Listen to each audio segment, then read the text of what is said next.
Сегодня я расскажу несколько вариантов, как сделать шар для точилки костыль-скомороха. Варианты очень простые и несложные для повторения. А если вы пропустили видео про эту точилку, ищите ссылку в описании.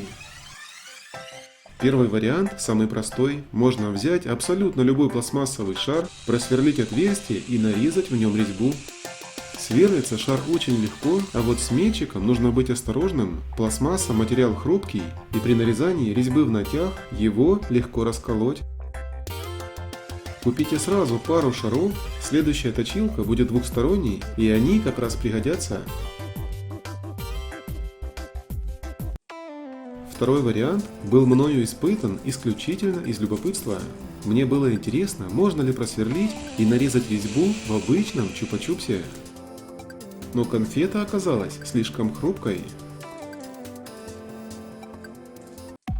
Следующий вариант – это использовать в качестве опорного шара обычные теннисные шарики. Но вы скажете, ведь шарики легкие и пустые внутри.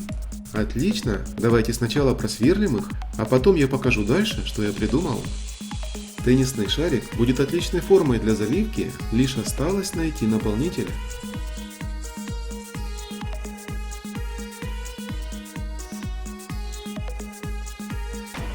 Первый и самый простой вариант – наполнить шарик гипсом. А если медицинского гипса у вас под рукой нет, сгодится и обычный строительный алебастр. Ведь это тоже гипс, просто не очищенный, и он очень быстро застывает. Наполнил шарик я с помощью полиэтиленового пакета, а затем плотно по резьбе вкрутил в него длинный болт от точилки. Застывает смесь уже через час, но лучше выждать сутки, так надежнее.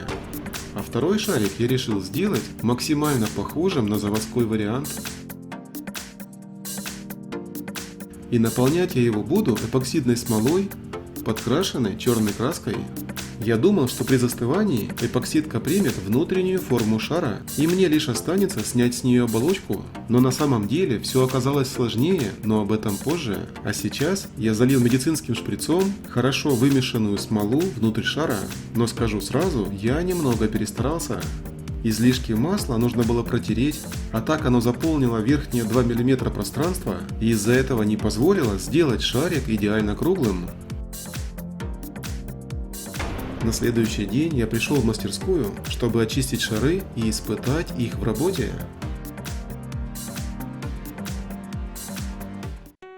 Шарик, залитый гипсом, я решил не снимать, а лишь хорошо очистил его сверху, этого вполне достаточно.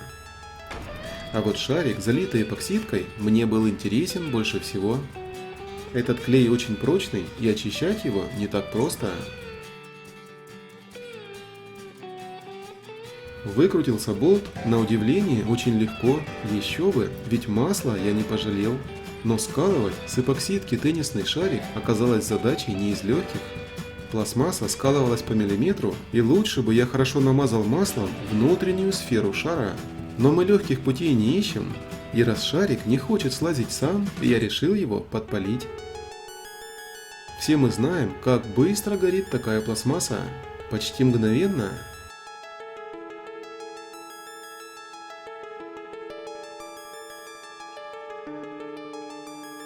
И мне осталось лишь почистить застывшую эпоксидку от копоти и нагара. А если будете повторять, обязательно смажьте маслом шарик внутри, так он станет глянцевым и красивым. А теперь пришло время испытать точилку. Это самая удачная конструкция из придуманных мной за последнее время. Если будете повторять, пришлите ссылку на ваше видео, и я оставлю его в описании под роликом.